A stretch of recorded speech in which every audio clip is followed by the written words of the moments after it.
Hi, Ryan Dotson here with SurvivalSullivan.com.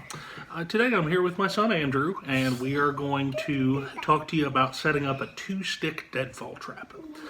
Now, there are lots of different versions of deadfall traps. Really, any trap where you have a crushing weight that is designed to smash the prey animal, whatever that may be, that's considered a deadfall trap. So your weight can be a rock, it can be a log, it can be a board, really can be anything that you have access to that's heavy enough. And normally I suggest that you make the weight of your object about 3 times that of the weight of whatever it is that you're trying to catch and kill.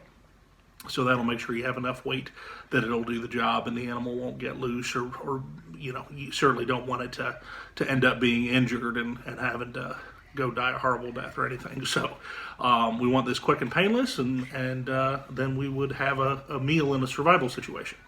Now, the two-stick deadfall is about as simple as it can get. And the way it's designed is you've got a primary weight-bearing stick that is going to hold the weight of the trap, of the deadfall, and then you've got a secondary stick that shoots back underneath the deadfall, and that's your bait stick. And so you've got your weight-bearing stick, your bait stick, and then the weight is resting on top of that.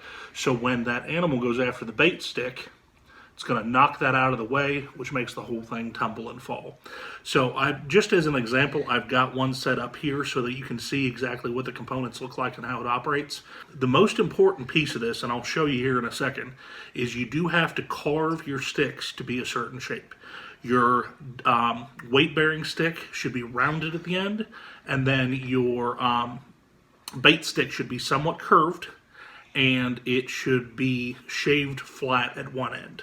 So that way you have a good surface for it to sit in between the deadfall weight and the other stick. So let me go ahead and I'm going to pull the camera off of the tripod and show you exactly how this is set up.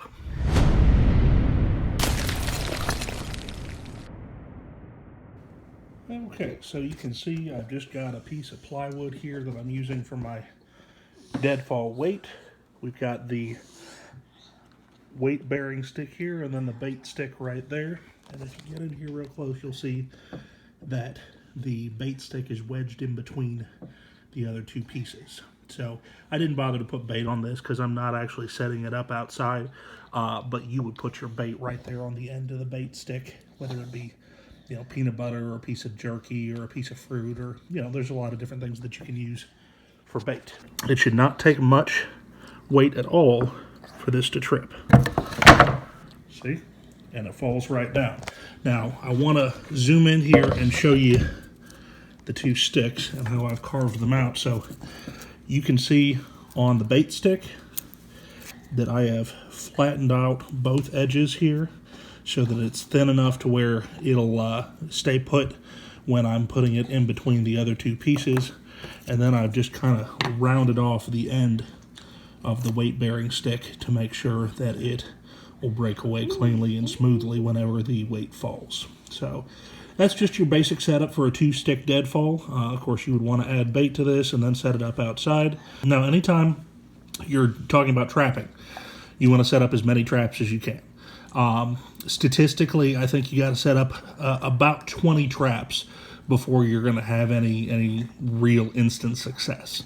And obviously you don't have to do that all at once. You can do a few of them at a time and build up over the course of several days if you want to. But just setting up 1 or 2 traps probably isn't going to get the job done. So you want to make sure you take the time to have a serious trap line, spread them out in places that make sense. Near water is always a good spot, and of course if you can find where the animals are traveling or living, that's definitely a good place to focus on. So sure appreciate you watching. Again, this is Ryan Dotson with SurvivalSullivan.com, and we'll catch you next time. Thanks.